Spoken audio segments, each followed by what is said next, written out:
A fine mist rode the twilight up the foothills of Washington's Coast Range as I guided my hybrid hatchback onto the gravel lane for Cedar Hollow Forage and Farm. I'd signed up for the long weekend retreat months ago, picturing strolls beneath firs and cedars, wicker basket on my arm, learning the difference between a chanterelle and a hedgehog mushroom. Instead, the Pacific Northwest greeted me with its favorite kind of drizzle, light enough to ignore, heavy enough to soak the cuffs of your jeans. I parked beside a scattering of Subarus and one gleaming silver sports car that looked wildly out of place. The retreat lodge fitted the cozy catalogue image: cedar shingles, wide porch, and yellow light spilling from mullioned windows. Even from outside, I caught the earthy tang of drying porcini. It wrapped around me like a woolen blanket as I hoisted my overnight bag. Inside, a river rock fireplace cracked in welcome. 9 other participants milled about, clutching mugs of nettle tea. Our instructor, Dr. Everett Wild, stood near a chalkboard sketching the warty outline of Tuber oregonense, our very own Pacific black truffle. He was tall and lean, stylish despite the rubber-tipped trekking pole at his side. Rumour held he'd shattered a kneecap chasing morels down a slope in Croatia. I stopped to sign the clipboard and met Cassie, the retreat coordinator, a sunny, freckled 20-something whose clipboard bore more stickers than space. "Willa Isley?" she asked, ticking my name. "Room 6, upstairs. Dinner at 7. Everett's doing his famous risotto." My stomach rumbled on cue. Along the mantel stood jars of specimens suspended in clear liquid, blue-staining boletes, delicate enoki clusters, and set apart, a golf ball-sized nugget the colour of dark chocolate. A hand-lettered label read, "Pacific Black Truffle, do not open." As I stared, an older woman joined me. Lovely, isn't it? She had silver hair cropped in an efficient bob, antique loops slung around her neck, and a Patagonia vest the same dusty violet as the first twilight star. "Quite," I said. "I'm Harriet Bloom." Without waiting, she added, "Assistant field instructor, Everett second." Her smile tightened into something almost brittle. If you ask me, that truffle should be refrigerated, not paraded like a carnival prize. Before I could respond, Everett whistled for attention. "Friends, tomorrow we tromp through Douglas fir stands, but tonight we taste. I'll shave slivers of that truffle over risotto, a perfume unlike anything on earth." He lifted the jar from the mantel with theatrical gravity. Even from across the room I inhaled a faint aroma: garlic, forest floor, new rain. Harriet folded her arms. Breakfast next morning tasted of wood smoke and strong coffee. Clouds snagged on the ridgeline but never broke. Everett led us down moss-slick paths, pointing out coral fungi resembling ivory flames and elbow-crooked oysters sprouting from alder logs. I paired with Rajiv, a Seattle software engineer who collected jokes the way others collected stamps. We compared baskets, mine modest, his overflowing, though he confessed he'd mistaken 3 pine cones for porcini. By noon, Everett called a halt, raising a finger. "Quiet." We held breath. A brindle terrier nosed leaves nearby, Philip Sorensen's dog, Rye. Philip, owner of a chic Portland bistro, carried the sort of leather messenger bag that costs more than my rent. He'd told anyone listening that foraged truffle was the next big thing on his seasonal menu. Everett crouched, with his good knee bent awkwardly. He brushed aside duff and unearthed a nobbled lump. He sliced it, revealing marbled interior, and the scent wafted across the group. White Oregon truffle, smaller than the black but equally divine. Smell the difference. We took turns. Harriet scribbled notes but kept glancing toward Philip, whose eyes gleamed the way my cat looks at tuna. By dusk we returned muddy and triumphant. Everett vanished to the lodge kitchen, risotto hour, while the rest of us showered or warmed by the fire. I chose a rocking chair near the window where rain etched watery zigzags. Harriet paced behind me, muttering into her phone. The only words I caught were proper storage and liability. The silver sports car's owner, a brooding man named Jonas who handled groundskeeping, sat carving a miniature cedar canoe with a pocket knife, ignoring everyone. At 7, the dining tables glowed with beeswax candles. A platter of pine needle bread, salad of winter greens and pears, and the centerpiece, cast-iron pots of truffle risotto. Everett, cheeks flushed from the stove, produced the jar. "Allow me." Some leaned forward to film as he unscrewed the lid, positioned a microplane, and shaved curls of ebony over each bowl. The aroma punched me with earthy decadence, damp soil after summer rain. We raised forks. One bite in, a scream shattered the hum. It came from Lydia, a retired botanist seated beside Harriet. She clutched her throat, eyes bulging. Her face flushed a violent red. Harriet sprang up, knocking over her wine. "She's reacting!" Everett darted across the table. "Allergies?" He grabbed his EpiPen from a belt pouch, but Lydia shook her head frantically, gagging. "Call 911, Cassie yelled, phone already in hand. I helped lay Lydia on a bench. Her breathing rasped but steadied. The ambulance arrived in minutes. The fire station lay half a mile away. 2 EMTs bundled her out. The rest of us stood frozen, plates untouched. Harriet lifted the truffle jar, sniffed, then recoiled. "This isn't tuber oregonense." "Impossible," Everett said. Harriet sliced a fragment and peered through her loops. No marbling, solid, pale flesh. "Everett, someone switched your specimen for scleroderma, a false truffle." She held the lump in tweezers. "They contain amatoxins, deadly." Silence hushed the lodge, except for rain pattering on cedar shakes. Cassie's teacup shattered against the floor. "Who would do that?" Everett turned to us, devastation in his eyes. "If Lydia dies, I'm responsible." "But you didn't switch it," Harriet stated. "We all saw it on the mantel last night. Whoever had kitchen access tonight made the swap." Philip crossed arms. Kitchen doors were open. Anyone could wander in. My mind ticked over the afternoon. The jar had been on the mantel at breakfast. Everett carried it into the kitchen after showers, around 5. Between 5 and 7, someone changed it. Jonas spoke for the first time. "Lock the doors. Sheriff's half hour out. Better keep evidence pure." Everyone jumped to obey. While Cassie dialed the sheriff, we cleared plates. Appetite had fled. Harriet and Everett sealed the bogus truffle in a specimen bag, labelling time and place. Everett's hands shook. I noticed saffron stains on his chef's jacket, risotto splatter, but below that an odd brown smear near the pocket. Mud? Spore print? I filed it away. The sheriff, a calm woman named Celeste Coe, arrived with a deputy, took statements, cordoned the kitchen.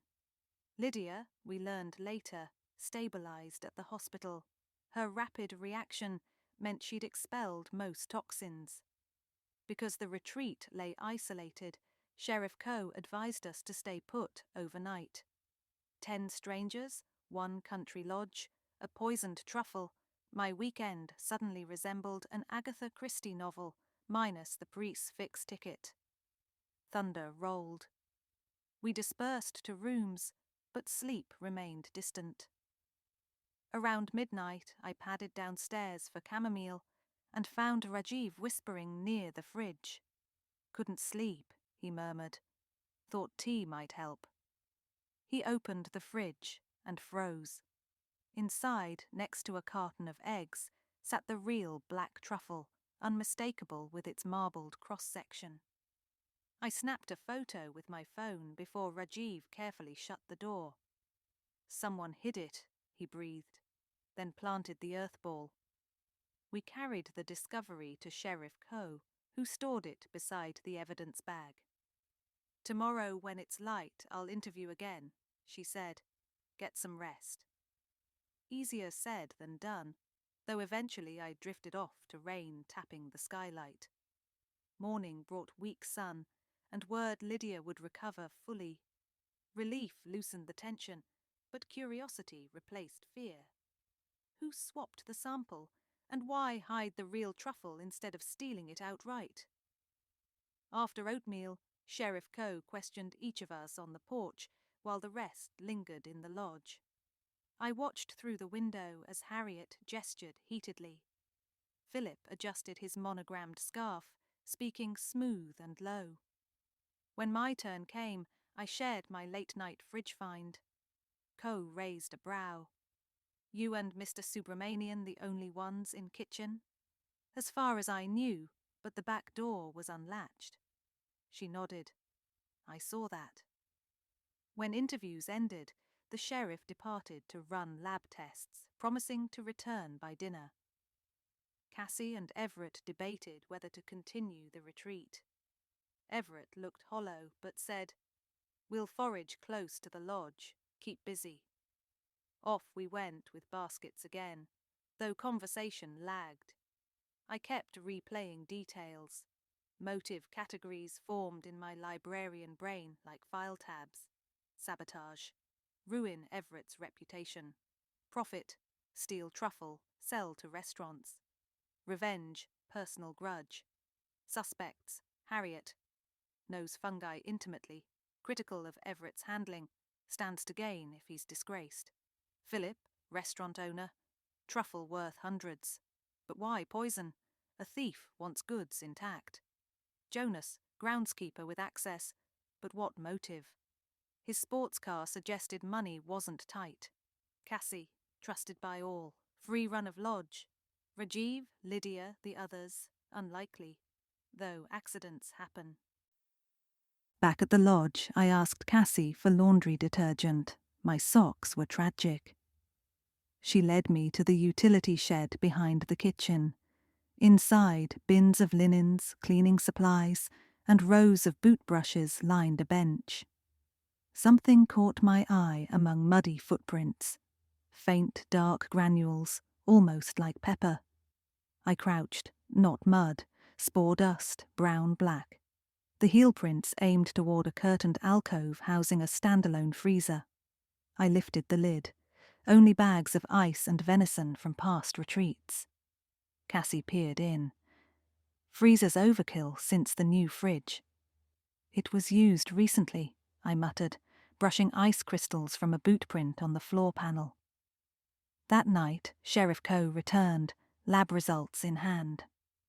The earthball contained muscarine, consistent with Scleroderma citrinum. No fingerprints on the glass jar, diligently wiped. However, truffle shavings from plates contained 0 toxins. Lydia's reaction arose solely from the false truffle cube placed atop her serving. So the saboteur targeted Lydia specifically, not the group. Interesting. Why Lydia? Retired botanist. I recalled her earlier conversation. She'd disputed Harriet's statement about spore maturity, citing new research. Another scrap. Harriet's phone call about liability. Yet while Harriet possessed motive to silence a rival, would she risk jail? I asked Coe if Lydia remembered anything. She says someone handed her plate at table. Harriet passed it along from Everett. Chain of custody. Everett plated risotto. Harriet garnished, passed to Lydia. Plenty of chance for Harriet to slip a poisoned lump. But where did she get it? The Scleroderma fungi grow near lodge grounds. Anyone could pick one. I needed proof. After dinner, a subdued affair of vegetable soup, we gathered by the fire. Everett apologized yet again, voice hoarse. Harriet squeezed his shoulder, but I noticed her eyes scan the room like twin microscopes. "I'd like a word with you," she murmured to me later, steering me onto the porch. "I can't help thinking," Harriet began, "how odd you and Rajiv happened upon the real truffle. Convenient. You believe we planted it? Just observing. Your background? Small town librarian. Not exactly international truffle smuggler." She waved a hand. "Forgive me. Stress talking." Yet her gaze drilled holes. When she left, I lingered. Fog coiled through spruce branches, and an owl hooted. I recalled the spore dust in utility shed. Earth balls, once mature, emit clouds of spores when pressed. Someone in boots had carried one into that shed, perhaps to conceal it until dinner. Who wore boots caked in fresh clay? Everett, obviously, but he changed into chef clogs by 5. Philip donned polished hiking shoes. Jonas's work boots stayed on. Cassie wore rubber garden clogs. Harriet wore sleek waterproof gaiters that brushed free of debris. At breakfast next morning, Lydia returned, pale but smiling. She thanked each of us. When she reached Harriet, tension flickered. Harriet kissed her cheek. "Forgive me for passing the plate." I wandered to the mudroom where guests stowed footwear. The racks held neat pairs, but Jonas's boots were missing. Curious, I walked outside, following faint tracks to the greenhouse. Through fogged glass, Jonas stooped over seed trays. I entered. "Morning," he straightened, wiping hands on jeans. "Tomatoes for the chef." I noticed the heel of his boot dusted with dark spores, fresher than yesterday's prints. "Mind if I borrow your boot brush?" I asked. "Knock yourself out." He gestured at a shelf. I brushed my hiking boots, then deliberately dropped the brush. Jonas bent to pick it up, grimacing, wood chips embedded in his palm. "You okay?" "Splinter," he muttered. Leaving the greenhouse, I circled the shed again. Inside, no new evidence. On my way back, I spotted Rajiv photographing a cluster of bright red mushrooms. "Loratiomyces ceres," he said proudly. "Non-toxic." I laughed. "You've been studying." We returned to the lodge and found Sheriff Coe waiting, arms folded. I'd like everyone's boots. She'd compared the freezer print to soles. They matched Jonas's brand and size. When confronted, Jonas admitted being in the shed, but claimed he'd grabbed ice for drink service midday. Harriet whispered to Everett. He had opportunity. Yet I felt a niggle. Jonas's lean face radiated irritation, not guilt. Something was off. Co-collected boots sent them with deputy to lab for spore analysis, but results would take a day. Meanwhile, none of us allowed to leave. That evening, in the library nook, Lydia and I pored over field guides. She traced a photo of scleroderma. If Harriet's correct, these puff quasi-truffles look like miniature potatoes. "You're a botanist. Recognize them easily?" "Of course." I leaned in. "Then why eat the piece?" She frowned. "I didn't identify it on my plate. It was coated in sauce. But the smell. Earthballs reek of rotten potato." Her brows drew together. "Now that you mention it, I noticed a strange odor, but assumed it was the truffle itself." I processed that. Everett's black truffle had a rich aroma. Scleroderma smelled acrid. If Harriet handled the garnish, she must have noticed the difference. Unless someone else slipped the cube after Harriet passed the plate. Someone sitting beside Lydia. Philip on one side, Rajiv on the other. Rajiv. He'd been quick to find the real truffle, present in kitchen at midnight, and last night he studied guidebooks intensely. I found him typing on a laptop near the fireplace. Working on something? He closed the lid too fast. Blog post? About? Mushroom retreat. Good publicity for Everett after the incident. I asked if he'd mind me reading his draft. He hesitated, then slid the laptop over. The document was a product spec sheet, not a blog. Headline: Flavor Analytics TM, proof of concept using fungal scent profiles. Proprietary. Rajiv? He sighed. I'm on sabbatical from my startup. We're developing AI to profile high-end ingredients for authenticity. Truffles cost thousands, counterfeits flood markets. I needed genuine samples to train sensors. Everett's specimen was perfect. So you swapped jars? No. He rubbed temples. I borrowed a few milligrams. I planned to return it before dinner. When I went to the mantle, it was gone. I panicked, searched, found it sitting on the prep counter, so I hid it in the fridge until I could explain. You walked in before I replaced it. Why not just ask Everett for a shaving? He guards them like crown jewels. I thought a harmless borrow was easier. His voice rang sincere, but he'd still been near the jar at critical time. However, he had no motive to poison Lydia, unless as a diversion. I had nothing to do with that earthball, he insisted. Think like a coder, Willa. Minimal viable deception. Poisoning someone escalates risk. Fair point. Who wanted to harm Lydia? She'd authored a best-selling field guide 3 years earlier that rumour said heavily revised Harriet's earlier papers without credit. Perhaps Harriet harboured resentment deeper than professional frustration. I searched for Harriet and found her in the lab corner preparing slides. Under the microscope lens lay spores, the exact brown hue dotting the shed. Collecting data? I asked. Sheriff's request. She'll compare to prints. I noticed Harriet's fingertips stained yellow with iodine, common in spore testing, but on her left wrist a fresh scratch traced a line. Pick up brambles? She tugged her sleeve. Fieldwork hazard. Something clicked, the spore dust in shed, the wiped jar, the scratch. Harriet knew the freezer rarely used, perfect hiding spot. She could collect an earthball on our afternoon forage. Several dotted the trail edges. She wore gaiters, leaving no mud prints, but might still step inside shed to cut the earthball, releasing spores and leaving heel impression with borrowed boots, Jonas's boots. Remember Jonas's splinter? He'd carved cedar canoes wearing socks.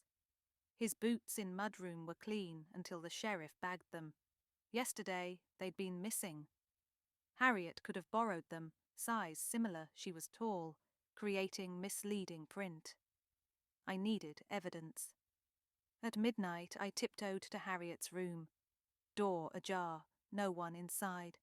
On her desk lay a small zip bag containing layered spores. Beside it, Jonas's boots. Bingo. Looking for something? Harriet's voice behind me. She closed the door, holding a pocket knife, the same one Jonas carved canoes with. My research obliterated, grants pulled, because Lydia's flashy guide overshadowed my taxonomy work, she hissed. She dismissed 5 years of data, called it redundant. I only meant to sicken her, make her admit ignorance. You framed Jonas, I said, stepping back. Borrowed his boots, used his knife to slice the earthball. She shrugged. Easy scapegoat. Sirens whooped outside. Sheriff Coe had been alerted via the emergency number on my phone. I'd discreetly texted before entering. Harriet spun toward the window. I dashed, wrenching open the door. Coe's deputy barreled upstairs, cuffing Harriet as she dropped the knife. They found spores in her pockets and Jonas's boots in her wardrobe. Motive, means, opportunity, all lined up. Rajiv received a slap on the wrist for Truffle borrowing, but stayed to finish the retreat, sensors and all. On the final morning, sun filtered gold through the cedars, evaporating dew into sweet steam. Everett served a breakfast frittata, no exotic fungi, just garden spinach. Lydia, smiling, lifted her fork. To clear her eyes, she toasted. I strolled the grounds one last time, basket empty but heart full. Mystery solved, friendship budding like morels after spring rain. As I turned down the gravel drive, the lodge receded, framed by towering firs whose roots threaded secrets beneath the moss, the benign and the deadly side by side, much like the people who come searching for them.